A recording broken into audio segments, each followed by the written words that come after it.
Well, there are two stories, really. How did I come to know about Jef Bourgeau, and how did I come to know about the museum? I probably got to know Jef after he had already quite well established himself as an artist of note. The museum, yes, I was there when it was founded, if you will, and applauded it, and have made repeat visits, of course.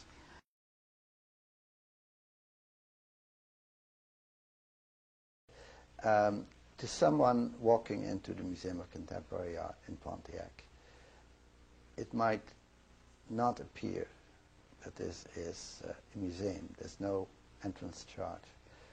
There are not the accoutrements of museums. There's not a big space, not many galleries. And so the immediate impression is that of a sales gallery. But nothing is for sale, or at least it appears that way. And no sales are promoted. What is promoted is ideas.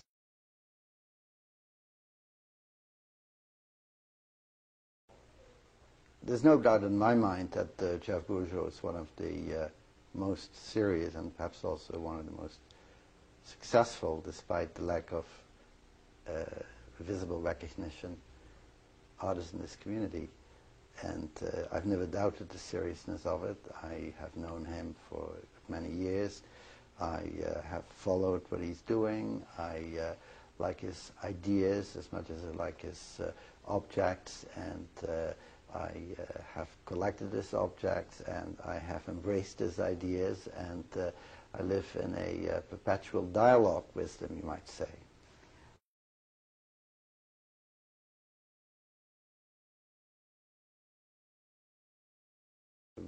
I know that it has worried the established art world. It has worried institutions. In fact, institutions have protested the fact that Jef called his setup a museum, because it somewhat cast a doubt on the legitimacy of the real thing.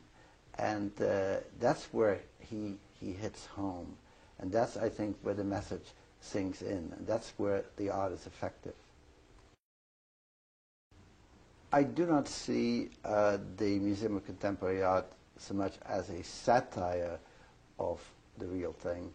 I see it more as a nudging, a questioning of the real thing in that cool Duchampian fashion that has no pathos, that has no big voice, that is a subtle, unsettling challenge to the institution usually known as the Museum of Contemporary Art, and the people responsible for the founding, the running, the financing, and the publicizing of museums of contemporary art. And so every museum of contemporary art, or every institution by that name, would find that this little upstart, whatever it is in Pontiac, is somehow a challenge and perhaps a negative shadow falling over the real thing. So this very fundamental pioneering work that a beginning unrecognized museum does is something that I very much sympathize with, because it makes people curious, it makes people think.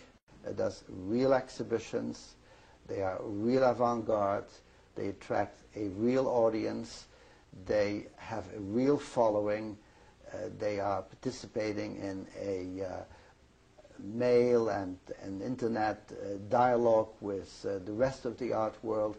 The fact that Jef Bourgeau organizes a version of Documenta, as it is done in the city of Kassel every 4 years, a version of Aperto, as it is done in Venice at the Biennale every 2 years, shows that he understands the way in which the international art world works, exchanges ideas, hands out recognition, recognizes new talent, operates in ways that are really so similar to which the real or the established, the big-time avant-garde art world operates.